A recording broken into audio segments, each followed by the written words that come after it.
Hello दोस्तों, knowledge group में मैं प्रियंका आपका स्वागत करती हूं। और जैसा कि एसएससी सीएसएल इंग्लिश ग्रामर में हमारा प्रोनाउन टॉपिक चल रहा था, और प्रोनाउन टॉपिक के अंदर जो हम आज बात करने वाले हैं आपसे वो है रिलेटिव प्रोनाउन। रिलेटिव प्रोनाउन में जो है कुछ वर्ड थे, जैसे कि आपके सामने हमने बात किया था who, which, whom, whose, that, as, but and what. ठीक है, इनके बारे में हम चर्चा कर रहे थे।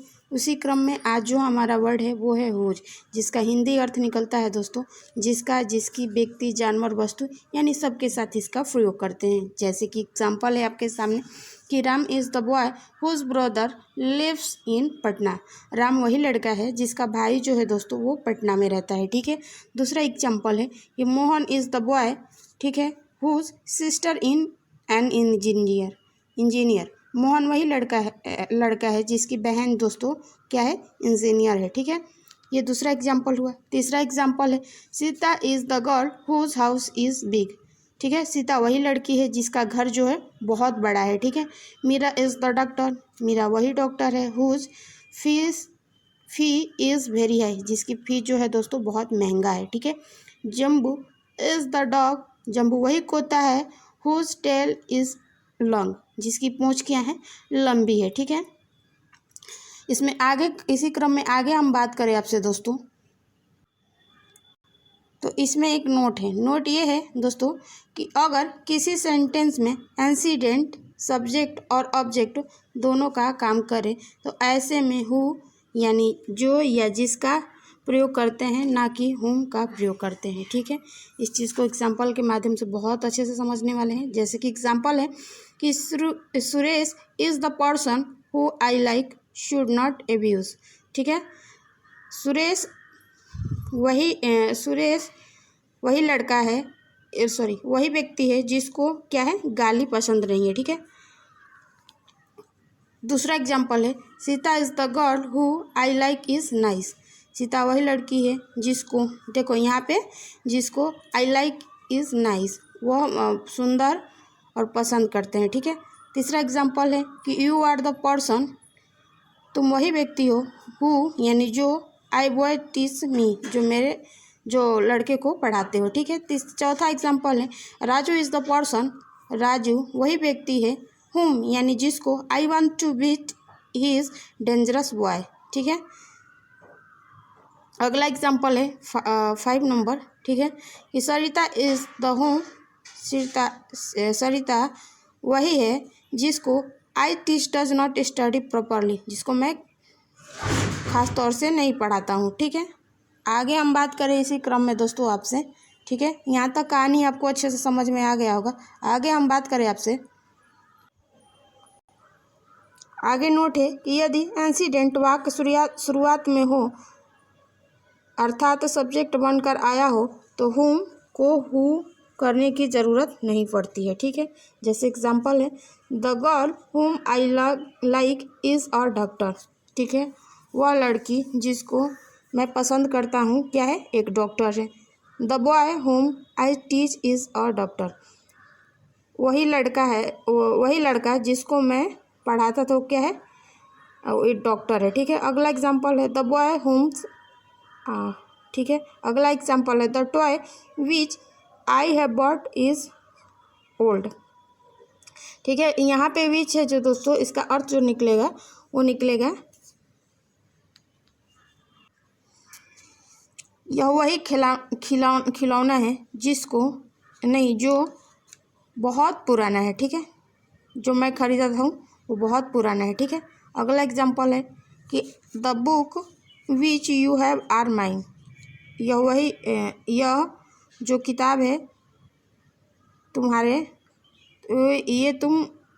यह मेरी है। ठीक है, तो ये थे कुछ एग्जाम्पल। आई थिंक ये आपको अच्छे से समझ में आ चुका होगा। ठीक है, अब आगे बात करें हम आपसे,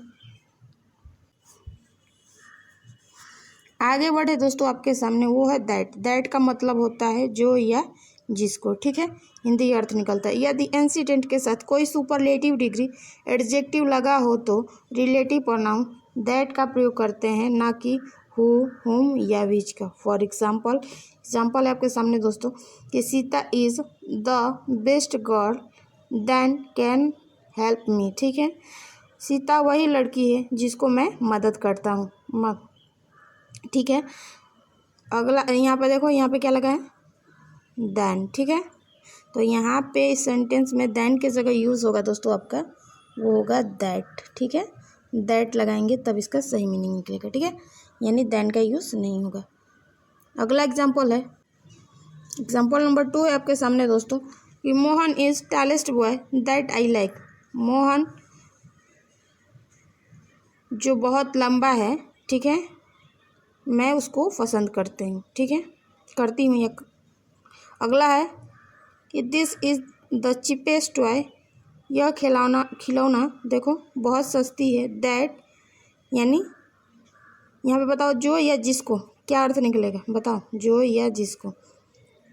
तो दोस्तों यहाँ पे निकलेगा जो, that I want to buy. ठीक है, जिसको मैं क्या करना चाहता हूँ, खरीदना चाहता हूँ। दोस्तों यहाँ पे बाई का यूज़ होगा। ठीक है, तो देखो यहाँ पे भी दैट का यूज़ हुआ है। ठीक है, यहाँ पे भी दैट, और यहाँ पे देन का यूज़ ना करके दैट का यूज़ होगा। ठीक है, किसका यूज़ होगा, तो दैट का यूज़ होगा। अगला एग्जाम्पल है आपके सामने कि Mohan is the most handsome. ठीक है, मोहन जो है बहुत सुंदर है, लड़का है। हुम जिसको I want to choice of his work. ठीक है, तो बताओ यहाँ पे कहाँ सेंटेंस में गलत है। तो यहाँ पे भाई साहब होम का प्रयोग नहीं होगा, यहाँ पर जो यूज़ होगा आपका वो होगा दैट। ठीक है, तो यहाँ होगा that I want to choice for his work. ठीक है, आई थिंक कि ये नियम भी आपको अच्छे से समझ में आ गया होगा। आगे हम बात करें आपसे, आगे रूल है आपके सामने दोस्तों, वो है कि यदि इंसिडेंट के साथ कोई only, few, little, nothing, nobody, everything, all लगा हो तो रिलेटिव प्रोनाउंस दैट का प्रयोग करते हैं, ना कि होम, हु, होम और विच का। एग्जाम्पल है आपके सामने कि this is the only book which can guide me. बताओ इस सेंटेंस में कहाँ पे एरर है। यहाँ पे एरर दोस्तों ये कैन का यूज़ नहीं होगा, इसके जगह जो यूज़ होगा वो होगा दैट का। ठीक है, दूसरा एग्जाम्पल है आपके सामने कि give me all which you have. बताओ इस सेंटेंस में कहाँ पे एरर है, तो यहाँ पे विच का यूज़ नहीं होगा, किसका होगा, तो इसके जगह पे दैट का प्रयोग होगा। तो आपका सेंटेंस बनेगा दोस्तों कि give me all that you have. ठीक है, तीसरा सेंटेंस है कि the pot had the cattle water which the crow drunk. बताओ इस सेंटेंस में कहाँ पे एरर है, तो यहाँ पे भी विच का प्रयोग किया है, तो ये नहीं होना चाहिए, इसके जगह जो यूज़ होगा वो आपका दैट होगा। तो सेंटेंस बनेगा the pot had the cattle water that the crow drunk. ठीक है, तो यहाँ तक कहानी आपको अच्छे से समझ में आ गया होगा। अब इसी क्रम में आगे बात करें हम आपसे। अब आगे रूल है आपके सामने दोस्तों कि यदि इंसिडेंट के साथ द सेम लगा हो तो रिलेटिव प्रोनाउन दैट का प्रयोग करते हैं, ना कि हु, होम या विच का। एग्जाम्पल है आपके सामने दोस्तों कि he is the same boy that was playing there. ठीक है, इसका मतलब वहाँ पर एक ही जैसे, मतलब दो लड़के हैं जो क्या कर रहे हैं, खेल रहे हैं। ठीक है, अगला एग्जाम्पल है there is the same book. यह एक मतलब सेम बुक है यानी किताब है, विच जिसको आई वांट टू बाई। बताओ इस सेंटेंस में कहाँ पे गलती है। यहाँ पे यूज विच का यूज़ ना करके सीधे यूज़ होगा दोस्तों दैट का। ठीक है, तब जाके आपका सेंटेंस करेक्ट हो जाएगा। तो आई थिंक कि ये भी नियम आपको अच्छे से समझ में आ गया होगा। आगे बात करें, अब आगे आपके सामने नोट है। नोट ये है कि उपरोक्त दोनों वाक्यों में रिलेटिव प्रोनाउन के बाद कोई सेंटेंस नहीं आए, बल्कि बिना किए के कोई शब्द आ जाए, तब हम दैट नहीं एज का प्रयोग एज लगाते हैं। ठीक है, जैसे एग्जाम्पल है कि this is the same book as mine. ठीक है, तो देखो यहाँ पे यह जो सेम किताब है मेरे पास भी है। ठीक है, अगला एग्जाम्पल है कि he has same toy as yours. जो मतलब वो खिलौना जो तुम्हारे पास है वो मेरे पास भी एकदम सेम है। ठीक है, यानी उसका जीरोक्स। ठीक है, आगे रूल है आपके सामने दोस्तों, वो है कि यदि इंसिडेंट के साथ सच लगा हो तो रिलेटिव प्रोनाउन के रूप में एस का प्रयोग करते हैं, जैसे सच ए बॉय। ठीक है, या सच बॉयज। ठीक है, अब एग्जाम्पल है आपके सामने दोस्तों ठीक है, कि he is such a man as can cheat you, ठीक है। दूसरा एग्जाम्पल है आपके सामने कि I have such a pen as you want to buy, ठीक है, मतलब तुम्हारे पास जो पेन है मैं ऐसा ही पेन खरीदना चाहता हूँ। तीसरा है Sita is such that girl you like, ठीक है। बताओ इस सेंटेंस में कहाँ पे एरर है। तो यहाँ पे दैट का यूज़ नहीं होगा, जैसे कि बताया कि उसके अकॉर्डिंग सेंटेंस में एज का यूज़ होगा। तो सेंटेंस बनेगा कि Sita is such girl as you like, ठीक है। तो आई थिंक यहाँ तक के नियम और एग्जाम्पल आपको अच्छे से समझ में आ गया होगा।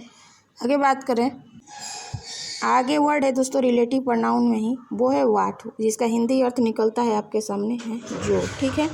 अब वाट का हिंदी अर्थ जो निकलता है और वाट के पहले इंसिडेंट नहीं आता है, जैसे कि एग्जाम्पल के माध्यम से समझेंगे कि what you like is mine, क्या तुम मुझे पसंद करते हो या क्या तुम मेरे को पसंद करते हो, ठीक है।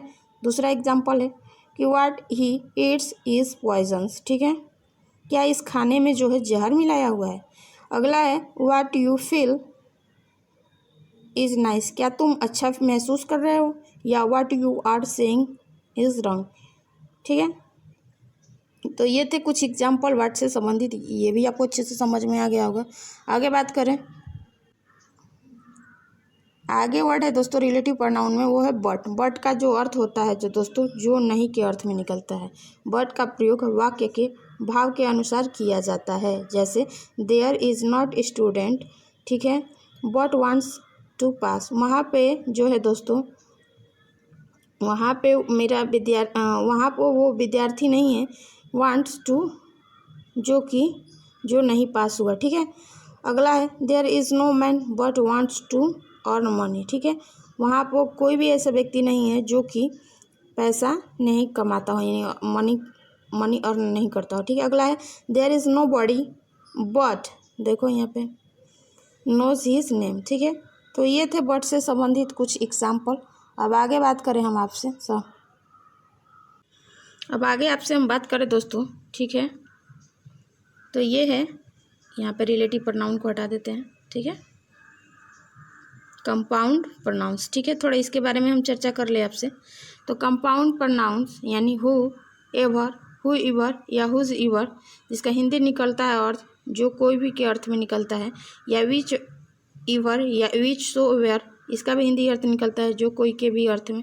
आगे है हुम इवर या होम सो वेयर, इसका भी अर्थ निकलता है दोस्तों जिसको भी, या वाट इवर या वाट सो इवर, इसका हिंदी अर्थ निकलता है जो भी, ठीक है। अब आगे है नोट कि कंपाउंड रिलेटिव प्रोनाउंस के पहले कोई इंसिडेंट नहीं आता है, ठीक है। इससे संबंधित एग्जाम्पल देख लेते हैं। अब जैसा कि एग्जाम्पल है आपके सामने दोस्तों, वो है कि I can give you want every you like, ठीक है। देखो वहाँ पे वाट एवरी, इसका मतलब होता है कि क्या मैं तुमको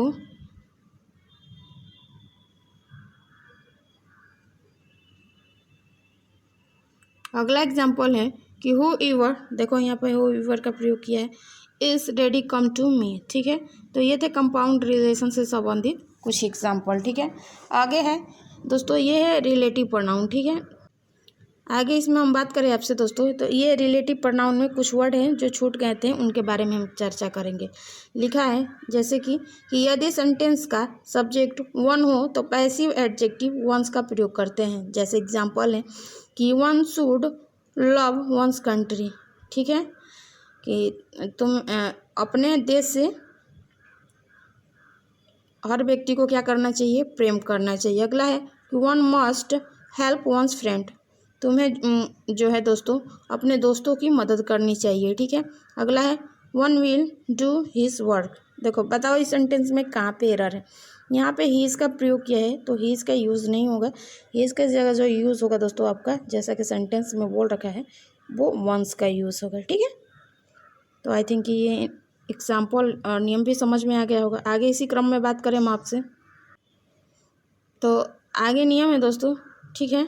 नोट है यदि सेंटेंस का सब्जेक्ट वन प्लस अ प्लस प्लूरल नाउन हो तो पॉजेसिव एडजेक्टिव, ठीक है, पॉजेसिव नहीं ये पैसिव है, ठीक है, ये पैसिव है। पैसिव एडजेक्टिव आवश्यकता अनुसार हिज, हर और इट्स लगाते हैं। एग्जाम्पल है कि one of the boy has done one's work. बताओ यहाँ इस सेंटेंस में कहाँ पे एरर है, यहाँ पे वंस का यूज़ नहीं होगा, इसके जगह जो यूज़ होगा दोस्तों वो आपका होगा हिज का यूज़। ठीक है, अगला सेंटेंस है कि one of the girl has her box. तो देखो गर्ल से तो उसके अकॉर्डिंग जो यहाँ पे यूज़ हुआ है हर यूज़ हुआ है। तो इस तरह हमारा प्रोनाउन टॉपिक दोस्तों आज द एंड होता है। अगर आपको मेरी वीडियो पसंद आए तो चैनल को सब्सक्राइब, लाइक और आगे भी वीडियो शेयर करें और अपना व्यू कमेंट सेक्शन में ज़रूर दें। ठीक है, तो आज की वीडियो और प्रोनाउन टॉपिक फिनिक्स होता है। अगले सेक्शन में हम आपके लिए कुछ प्रोनाउन से संबंधित क्वेश्चन प्रैक्टिस लेकर आएंगे। ठीक है, तो दोस्तों आपसे जो भी कनेक्टेड हो, आपके फ्रेंड्स, कलीग्स, यार, उनके यहाँ आप हमारा वीडियो शेयर कर सकते हैं। फिर मिलेंगे नेक्स्ट वीडियो के साथ, तब तक के लिए धन्यवाद।